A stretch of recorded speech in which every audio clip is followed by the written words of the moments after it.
Did you know constipation is one of the top ways to invite parasites into your body? I know it's disgusting. It's absolutely true. So many folks walking around out there with lots of parasites walking through their body, but because they're not acutely ill, they don't think they have a problem. But let me tell you, I've seen it in my clinical practice for a long time. Chronic constipation is a huge epidemic out there. Not only is it uncomfortable, it can create like a pooch in your belly, but it can actually shorten your life. It's extremely toxic. And again, it invites nasty little microbes like parasites, which you don't want in your body. So, hi, my name is Dr. Jason. I'm a board certified naturopathic doctor, also known as a holistic doctor. Also, I practice functional clinical naturopathy. And I'm a root cause triangulation specialist. I'm good at finding what exactly is causing all your symptoms and health issues and figuring it out. So let's talk about it. So what to look for if you may be experiencing some constipation, and obviously that's not going to the bathroom regularly, but later I'll talk about even if you are going regularly, you can still have an issue with constipation, believe it or not. But some of these symptoms we're looking for is brain fog. That's really big. Auto intoxication, that's a fancy word for you have a lot of waste that's being held in your bowel and it's just poisoning your body. And that's going to be low energy, fatigue, possibly headaches, just not having get up and go. Also a big problem with weight reduction. That's right, trying to get fat off and keep it off. That's really a good another sign of or symptom of constipation there. And as I mentioned earlier, it's really going to invite parasites, and you'll find out more why. But basically, they love an environment where you have toxic foods that are just sitting there, not going anywhere, and they love to feed on that and continue to multiply. Yeast overgrowth is big, especially I work with a lot of women, especially a lot of ladies out there. A lot of women have a lot of issues with yeast, whether it be vaginal or other areas. You know, again, you can have it, believe it or not, even in your brain. That's really big as well. And a lot of that stems from constipation. Some of these causes are going to be a low fiber diet. Of course, you got to have fiber to help increase motility. And you also need fiber to feed microbes in your gut. Poor hydration, just not drinking enough water. And then low activity. We actually need to move more just in general. I'm sure you've heard of that before, but a lot of sitting around the office all day and barely moving at all, your bowel's not going to move very well. And then dysbiosis, which is a really significant imbalance in the microbial environment of your gut, and it's not breaking food down, and it's just sitting there rotting. Okay, that's dysbiosis there in a nutshell. There's Harvard researchers, and it's been studied for decades, honestly, but they estimate between 10 and 15 grams of fiber per U.S. adult. I mean, that's just unbelievable. That's extremely low. These are people generally eating mostly processed foods, not a lot of fruits and vegetables, generally speaking. And believe it or not, there are some fruits and vegetables that are actually low in fiber. So not just getting fruits and veggies is sometimes enough. And our ancestors, just so you know, if you do a little digging, they would have gotten up to 100 grams a day. Plus, imagine the amount of movement to hunt and gather, right? So with the shortness, so much less movement that we do, and so much less fiber, our bowels are just sitting there, and things are just gathering all the time. Autopsies, by the way, I've read actually studies where they'll do an autopsy, especially on celebrity, just because they're well known, and they're finding these people could have 30, 40, or 50 pounds of impacted waste in their colon, during the autopsy at the time of death. So, and that stuff was in there for years, maybe decades, and that's in many cases what may have led to some of the reasons for their demise, actually. Another thing we want to look at is how do we support the gut once we know, okay, maybe I'm dealing with this constipation thing. One of the biggest things I teach is to chew your food. Yep, chew your food. I know it seems super simple, but if you really stop and really notice how little time you spend chewing your food and really being there present at meals, it averages actually about 4 to 5 minutes. That's just not enough time, especially if you're eating whole foods, right? Fast foods and foods that are processed, we can eat very quickly. We wolf them down, which is a whole nother video. But if we're going to eat real food, guys, it's going to take a little while to actually chew. So chew your food. I recommend around 30 bites, 30 chews per bite, and that's going to take 15 to 20 minutes. By the way, you're going to eat a little bit less calories, and you're going to get more nutrients from that. That's huge. You got to chew your food. Increase your fiber. Obviously, fruits and vegetables. You can definitely the heartier vegetables are really amazing. Broccolis and cabbages and things like that. If you don't like those, you'd have to find alternatives for sure. You could supplement, but I really want you to look at whole food first. Cooking veggies, that's big. A lot of folks are in this big kick of eating raw. I'm not sure where this came from. If you look at a lot of populations around the world that are very healthy, they actually eat a lot of mostly cooked vegetables, very little raw, believe it or not, especially in a lot of Asian countries and communities. So want you to try and cook those broccolis and cauliflowers, Brussels sprouts, cabbages. You got to cook that.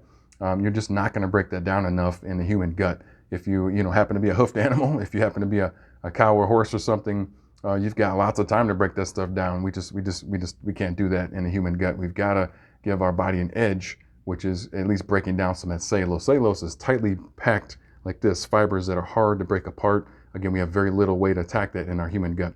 Got to get cooking to soften it, and then chewing effectively. Then we get acids and enzymes and further down the chain to break that down. By the way, cooked vegetables, your microbes in your gut love cooked vegetables because they provide bioavailable fiber to these microbes that they break down, and usually have a lot less problems with gas with cooked vegetables as well. You also have hydration. We talked a little bit about before about the bowel uses roughly 5 to 6 to 7 gallons of water as it's accumulating waste and fecal matter to form bowel. And if it doesn't have enough water, it's going to sit there. Again, motility goes way down, and it's going to have trouble sifting through all that mess to try and get, extract your electrolytes and whatever remaining food we have left in there and separate that from the stuff we want to get rid of. It's going to really struggle, and that's going to end up also getting packed into the wall of your colon or bowel. Pretty nasty situation, okay? So work on hydration, roughly about half your body weight in water, but I like to have clients go by urine frequency. If they're urinating a lot and it's always clear, it's a little too much water. If it's, of course, you're barely going throughout the day and it's very strong, a darker yellow, not enough water. So try to find that sweet spot. And by the way, it could take some time to adjust to that sweet spot over time. Also, movement is big, as I mentioned earlier. Just walking, believe it or not, we've kind of just glossed that over. We all have to get a fancy gym membership and do CrossFit or something extreme. You just got to start with walking, okay? Try 10 to 15 minutes a day. I recommend morning or night, like before or after work, or when you first get up, or shortly before bed. Try to make it a time that you can devote just to you, some me time, some self-care time to getting that done. That's really big. And again, it doesn't have to be miles and miles. It can be 10 minutes, but our body has to have what's called peristalsis for all of our fluids to move through our body, but our bowel is especially prone to lacking that peristaltic movement unless we encourage it with actual movement. And what does movement do? It can, of course, contracts muscles on and off, like the heart, and it helps move things through our body, but especially the bowels, okay? And what I want to point out is a client's story that, we'll call her Susie. She came to me, and with a lot of women do, with horrific PMS. I'm talking, had to go in a pain cave for 3 days, take medications, like very, very toxic, but she had to get through it. She would cut off family and friends, usually didn't even work during this period. It was really horrible for her, and which is very, very common for a lot of my female clients there. And after we got her bowel regulated and we really figured out there was more than just fiber and water and all that for her, but once we figured out and cracked her code, not only did she have great bowel movements and felt amazing and much less bloating, she lost effortlessly about, I think, 20 pounds. But she also, guess what? Her menses turned into just something that she was like, oh, this is not so bad. No more medication. It was just, 3 days, and the flow was a lot lighter. I mean, it was incredible. And she was just so shocked that was one of the causes of PMS. And I'm not saying it's the only cause, but just know that, ladies out there, that's one of the main causes of PMS and those symptoms and the heavy flow. Because why? The female body, one of the ways it detoxes is through Menses every month, by the way. And this is a whole nother video, but if you're stopping your Menses with medication, you're going to build up a lot of toxicity. But to digress back to her story, and she did amazing after we got the bowel working, and then she was just so grateful for the PMS. She didn't even seek me out for PMS symptoms. It was another issue, and this was such a horrible period of time that she went through with her monthly cycle. I'm like, we got to help you fix this. And it wasn't hormones, it wasn't anything special. It was just fixing her gut. It was pretty amazing, and she's doing awesome. So expectations there, and things to kind of help you, guide you with your bowel movements. It's so important that this is not a thing you're ashamed of or embarrassed by. You've got to really pay attention to this. I suggest you look up the Bristol stool chart. You Google it. You'll find, there's, number 7 all the way through number 1 of different types of bowel movements. We want to try to be a number 4, but keep in mind when you start adjusting your eating and exercise in these patterns, it can take several weeks, even several months to really see what you're left with after you adjust things, and you have to be patient. But the goal is to get a daily bowel movement, at least one minimum, but ideally 2 to 3 times a day. And I know a lot of you are like, what? I go a few times a week. That's not right, okay? Our bowel should also be 6 to 8 to 12 inches, and again, well-formed bowel. You'll see that as number 4. Again, that Bristol chart when you check it out. And often it's time with meals. Why is that?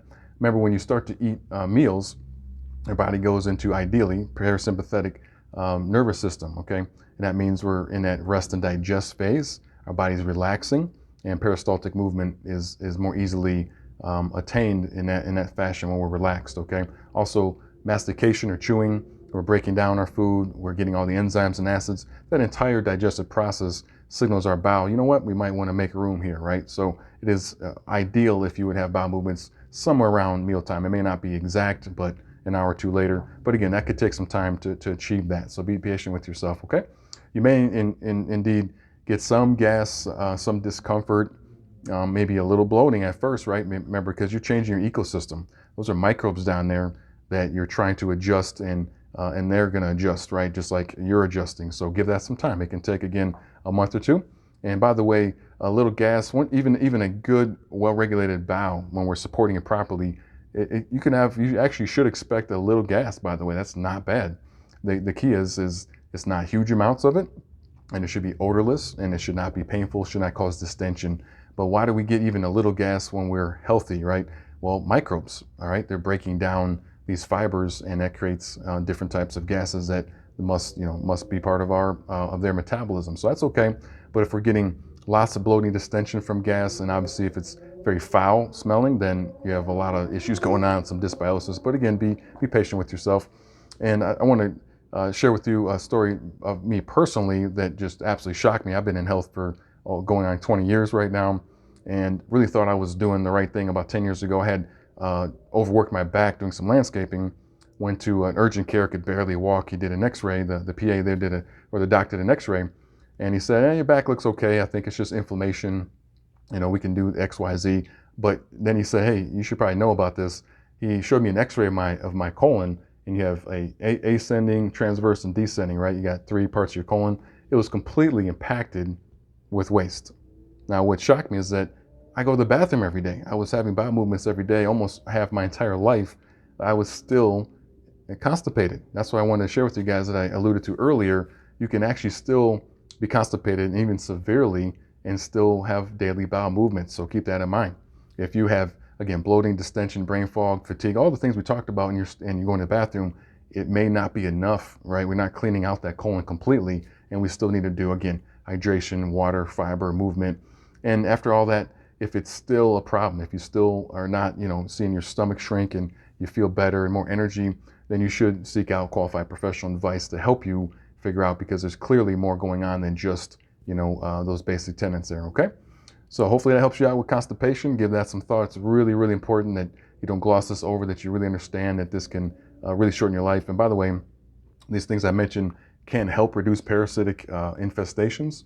Can they completely get rid of them? Not always. You may need, again, more professional help from a qualified natural health professional to get rid of them.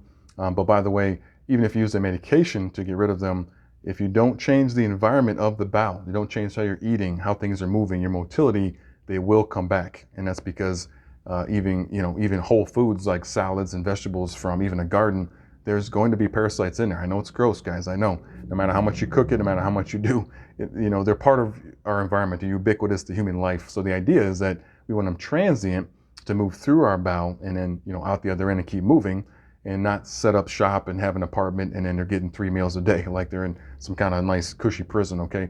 So keep that in mind. Even if you ran to your MD and got a medication and cleaned yourself out, they will be back unless you change this terrain, okay? Keep that in mind. So I invite you to check out Dr. Jason ND. That's ND as a naturopathic doctor, so it's drjasonnd.com.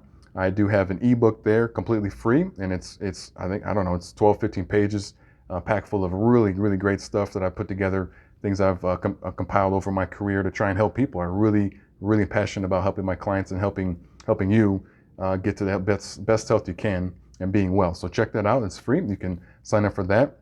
And then when you do sign up for that, we won't spam you, of course. We never will do that. But, we will send you weekly tips so you can keep improving your health. I look forward to chatting with you again on other health topics. And in the meantime, you be well, take care, and stay safe. Bye-bye.